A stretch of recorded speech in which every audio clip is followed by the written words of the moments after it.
Who doesn't like to play Holi? But just get out the colors on my face at the end of the day, and sometimes it may take a week, but let those greens and reds remain so that I can take a look into the mirror for a few days and reminisce about what a good Holi I had.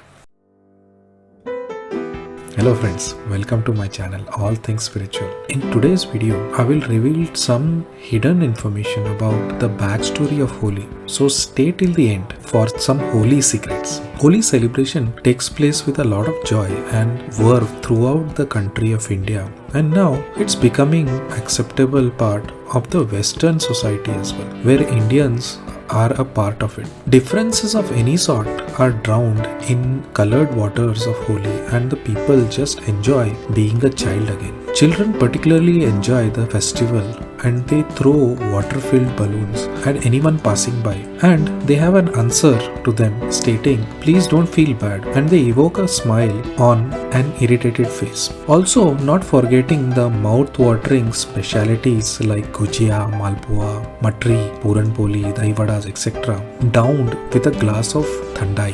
Yummy. In some states, there is also a tradition of breaking a pot full of buttermilk, which is hung high on the streets.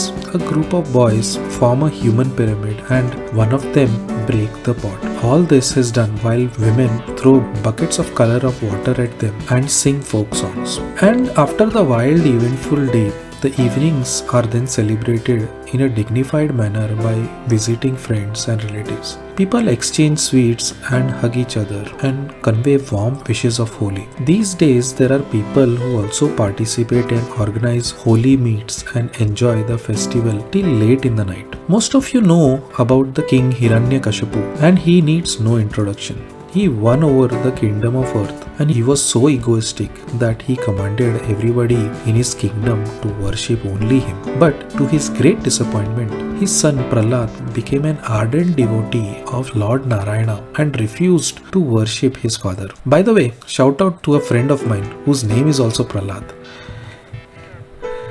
Hope you are watching as well and doing well. So coming back, Hiranyakashipu tried several ways and means to kill his son Prahlad, but Lord Vishnu saved him each and every time. Finally, he asked his sister Holika to enter a blazing fire with Prahlad in her lap. For Hiranyakashipu knew that Holika had a boon whereby she could enter the fire unscathed. As they both sat in the flames, Holika had her protection and Prahlad had his deep devotional chants in the name of Lord Vishnu, and that just continued vigorously as the fire blazed on, and it worked as his protection, and it was the wind that blew the protection of Holika away and she succumbed to the blazing fire. A very important backstory to this is that Kayedu, who was the mother of Bhakt Prahlad and the wife of demon king Hiranyakashipu, she was very kind-hearted lady and was a great devotee of God.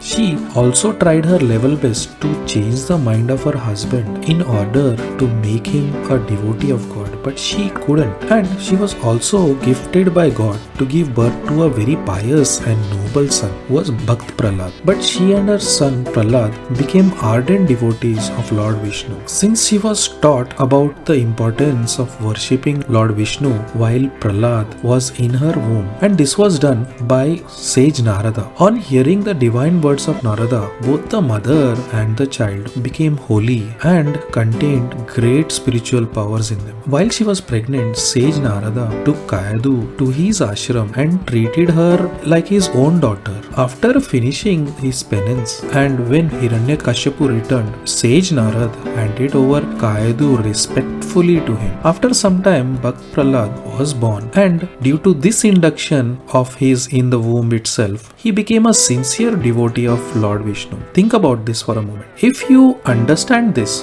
Abhimanyu also got induction on the strategies of war during his time in the womb. But Prahlad was at such a high level that he was not taught war, but he was taught devotion instead. Imagine the difference. Just implies what a devotional life Prahlad was going to lead. This also goes to to show that he was an ardent devotee of Lord Vishnu, and that came to him naturally by birth. As he did nothing else other than being a staunch devotee of Lord Vishnu, it constantly irritated his father, and he tried ways and means to get him to stop celebrating Lord Vishnu's name. And as he tested Prahlad, his own son, he gave many troubles to him, and finally his father asked him if the god is in this pillar, and when the pillar was shattered, God appeared in a form, and when Hiranyakashipu saw him, he knew his end was near. Needless to say that his father was killed by Lord Narsimha, the avatar of Lord Vishnu. So coming back, Holi derives its name from Holika and is celebrated as a festival of victory of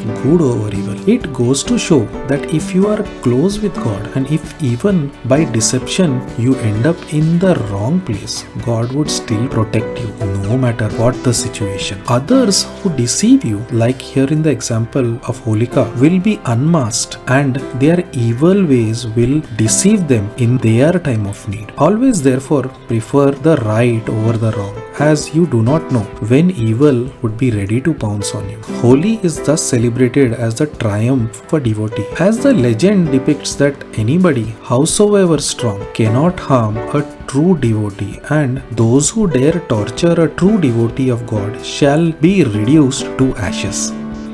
How did you like the video on Holi and Prahlad? Please do let me know in the comment section below. Please don't forget to like, share and subscribe to my channel, and I will see you next week with a new video.